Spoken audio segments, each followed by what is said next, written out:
درود بر شما دوستای عزیز و گرامی. امروز با رفیقام اومدم براتون یه فیلم باحال جمع کنم. آقا داش امیر محمد رفیق بچگی اومد، بچگی با هم داش خودت معرفی کن. قربونت برم، امیر هستم، عزیز دلم، جگر شما. اومدیم که امروز عشق کنیم با هم. چیزایی این هم داش رضا داداشمه، داش دوقلومه ولی 5 سال ازم کوچیک‌تره. نایس. درود بر شما، قربون شما برم. من یه بوس به من بدید. عالیه. آقا امروز میدونید چی میخوایم درست کنیم داداش؟ آقا امیر میدونید چی میخوایم درست کنیم؟ بگو چیه؟ چی میدونه؟ کی میدونه؟ قراره که امروز استیک درست کنیم. استیک چی؟ اسنک خوشمزه. اسنک. خیلی اسنک دوست دارم. میخوایم درست کنیم دیگه، از سیخ کردن خسته شدیم. میخوایم یه چیزی باشه که دیگه سیخ نکنیم و تقدیم شما کنیم. هم برای ورزشکارا خوبه چون داداشم ورزشکاره. داداش بازو بگیر. عالیه. نگاه کن بازو رو نگاه کن.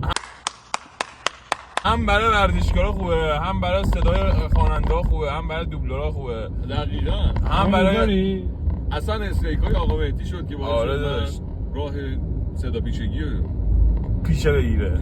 بله. ما سه تا اومدیم که انشالله اگه جور بشه ویدیوهای خفن‌تر هم براتون میگیریم. و این اولین ویدیو 3 نفره ما که داریم میگیریم. اگه حمایت کنید، لایک و سابسکرایب کنید، ما حتما ویدیوهای خفن‌تر هم براتون میگیم که همه پشماشون بریزه. همه با هم دیگه ایپ ایپ هورا ایپ ایپ هورا ایپ ایپ هورا. داش اینجا چیکار می‌کنیم؟ نمیدونم والله. خیلی ترسناکه. آروم باش. مگه نیومدیم اینجا آشپزی کنیم؟ رسمیه. من آشپزی کنیم. قراره چی ببزیم؟ قراره چی ببزیم؟ اسنک. بسخول استیکمون استیک. استیک. این فیلم اگه 100,000 تا لایک بخوره من خودم رو میندازم این سنت کرد. عرض ادب و احترام دارم خدمت شما بینندگان عزیز. امروز در خدمت دو تا از شرکت کننده خفنمون هستیم تو حوزه غذا. هنوز سوالی نپرسیده شده. آرامش خودتون رو حفظ کنید. اینجا کجاست؟ سوال اول. کجاست؟ نمیدونم. جاده چالوس. جاده چالوس. سوال دوم. من گفتم جاده چالوس که اومدیم اینجا چیکار بکنیم؟ اومدیم بخوریم. چی بخوریم؟ بیز اسنک. من سیخ میکنم اینو میخورم. بیز استیک نه چی؟ استیک. بریم استیک. حالا برو. خیلی رسیدیم اینجا. عجب جای قشنگیه. به بریم که داشته باشیم غذای خفن درست کنیم. ما رو کجا آوردی؟ چه غذایی می‌خوای به ما امروز بدی؟ روستای گی منظورته البته. عالیه. گی نقطه جی. امروز غذا چی می‌خوای به ما بدی؟ نکنید این کارا رو. بعد آموزی.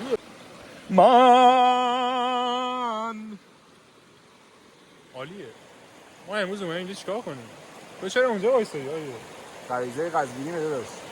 نگیرین اینا رو. قزوینی. عالیه.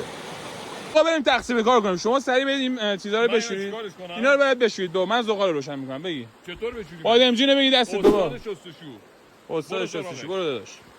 این چیه؟ موزه ماما موز. کلم بروسلیه. آره داداش بروسلیه. بادمجونا رو خوب بشور. آجی بروسلی خیس نمیشه. این گرش کوره. تو بلدی با دندونت بازش کنی؟ نه اونجوری نه. عجب زغالیه دسر. همش چوبه.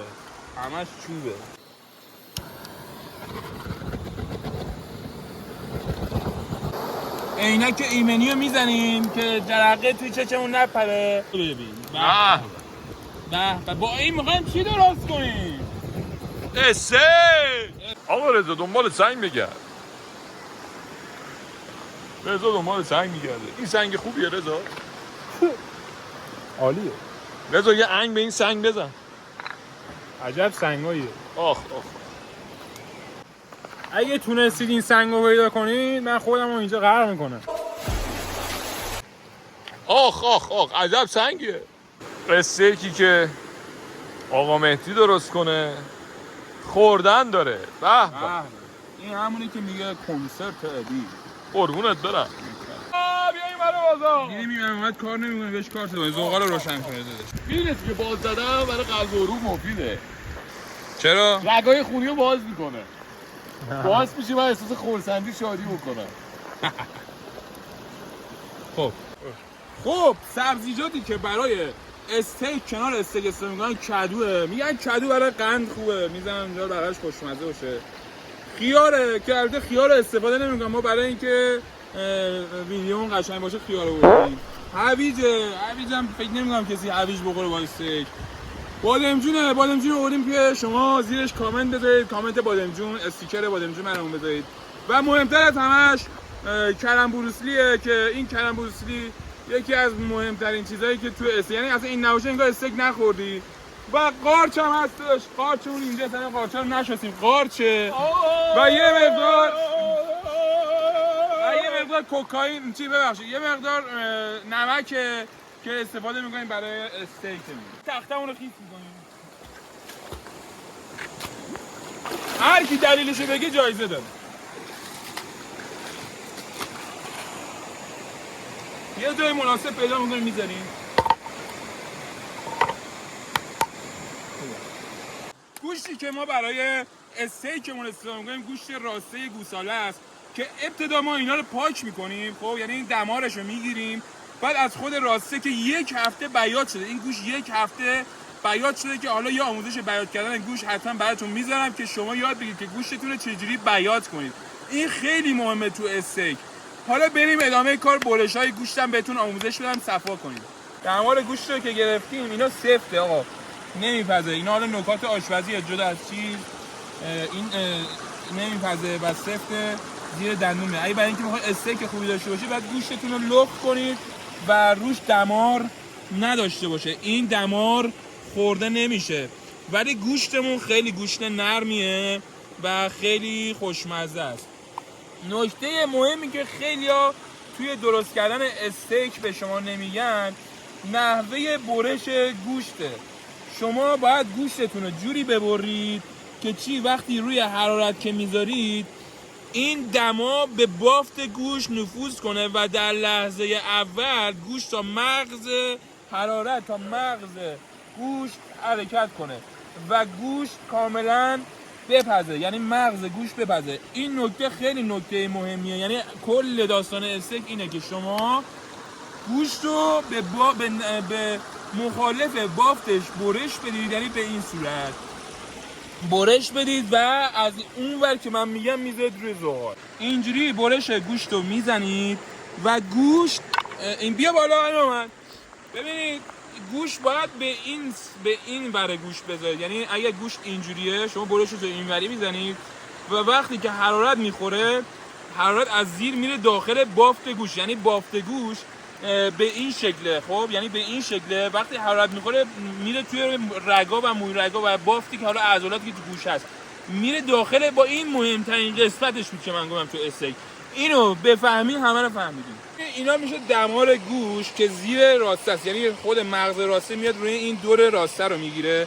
این دمار جویده نمیشه، باید این دمار رو ازش در بیارید. خب منتها این یه چاقوی نوکتیز مخصوص ما، حالا چاقوی من زیاد مناسب این کار نیست ولی انجامش ندید. شما چاقو رو میندازید زیر دمار.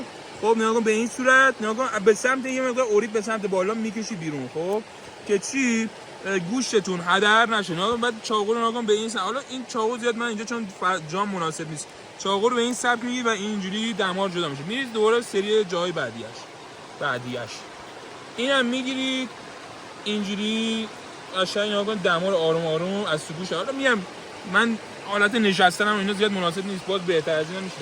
این آموزش‌ها رو هیچکی نمیده بهتون، اینا رو هیچکی یادتون نمیده، فقط من دارم یادتون مفت دارم یادتون میدم. کی میدونه؟ حالا این دما رو قشنگ گرفتی، اینا رو هم چیکار می‌کنی؟ میندازی. حالا گربه‌ها می‌خورن عشق می‌کنن. یه ذره حالا روش گوشتم موندهش، ما که چیز نیستیم، بخیل نیستیم، گربه می‌خوره عشق می‌کنن. می‌دیم مثلا اون آقا نتیجه گربه نداره. پیدا میشه داشت همه جا گربه. اونا که تو کار آشپزی هم میدونن آقا بهترین منو نگاه کن بهترین گوشت برای کباب کوبیده، یعنی از همش خوشمزه تر میشه، لذت میبری از اون کباب کوبیده، این گوشته. به این گوشت میگن خورده راسته. این گوشت خیلی خوشمزه است، همش گوشته، میزنید که کوبیده عشق میکنید. کوبیده رو شما چیکار میکنید؟ کوبیده رو میخورید. سبزیجاتتون رو باید اول چیکار کنید؟ حلقه کنید، بعد آب پزش کنید. من اینجا دیگه نداریم، موقعیت مکانیمون خوب نیستش، نمیتونیم آبا میذاری یه چسخل یه چند تا قل میخوره که یه ذره نرم بشه بعدا استفاده می‌کنی. شما چیکار می‌کنی؟ بادمجون تو اوریب می‌زنی، اوریب خورد می‌کنی، کدو هم اوریب خورد می‌کنی. بیا مثلا این کدو رو داشته زحمت کش چوس نکنی، اوریب قشنگ خورد می‌کنی.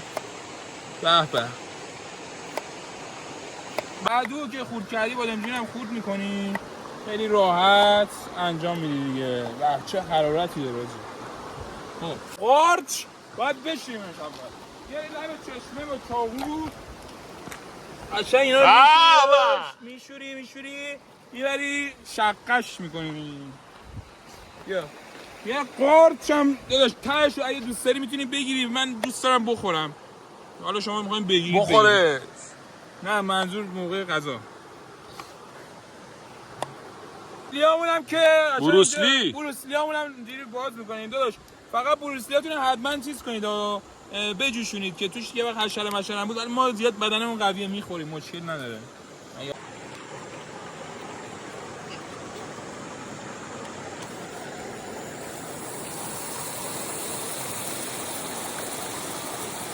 این کره‌مون که آب شد یه ذره جا شاید میزه کنید صاف وایسه. کره که آب شد ببین وای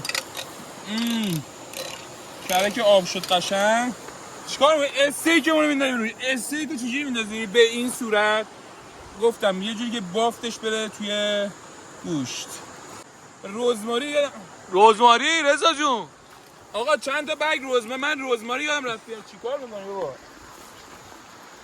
اینم رزماری دی. خب امانم روش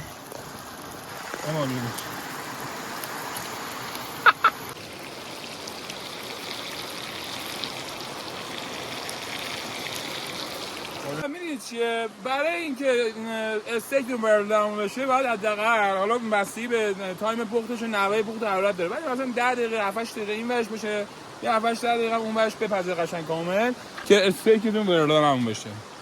نمک رو میزنیم داداش روش. به حالا فلفل سیاه، این دیگه هیچ ادویه خاصی نمیخواد. فلفل سیاه و فلفل سفید من دارم میزنم، خیلی هم خوشمزه شه. نشونش بده.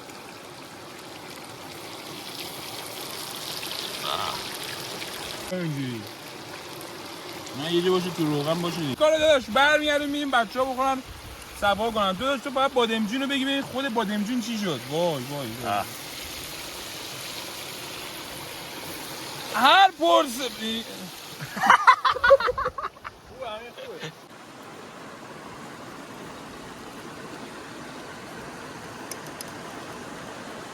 آب نمیده چرا؟ بابم جان اینا بادمجانه. آقا مهدی اینا چیه؟ بادمجانه بابم جان. بادمجان هر پرس استیک رو شما توی رستوران تا 500 600 هزار تومان تا 1 میلیون میکنن توی پاچتون، ولی من به این طریق به راحتی به شما آموزش نوین سبک استیک ایرانی به سبک مهدی یاد دادم داداش. بخورم بچه. نظر واقعیتون هم آخر ویدیو بگید. به سبک دایی. به سبک دایی. کانال ما رو هم سابسکرایب کنید. تو این اینستاگرام هم ما رو دنبال کنید. اینستاگرام ما یه چیزایی داریم مثلا پشمیزون. اینو بریم داشته بخوریم.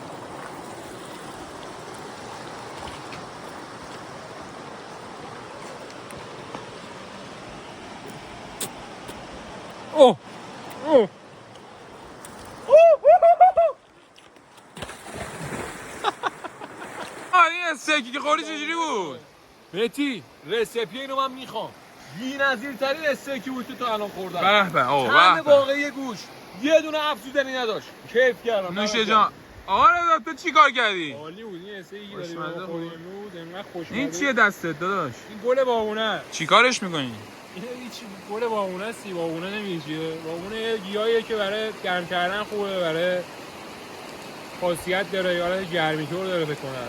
خب از اینکه تو این ویدیو همراه ما بودی از شما خیلی ممنونیم. قربونت برم. دمتون گرم. ما مرسی سه تا که سفره‌دار بودی. چاکه ما سه تا قراره ویدیوهای خیلی قشنگی بذاریم از این بعد. همراه ما باشید. کانال ما رو سابسکرایب. لال یوتیوب. قربون شما. آقا کاری اگه نداری. این ویدیو برسه 100k لایک خودش دار میزنه. خودش رو میندازه تو صد کرج. آقا ولی کلا عجب حرفی زدی. حتما این کارو میکنم.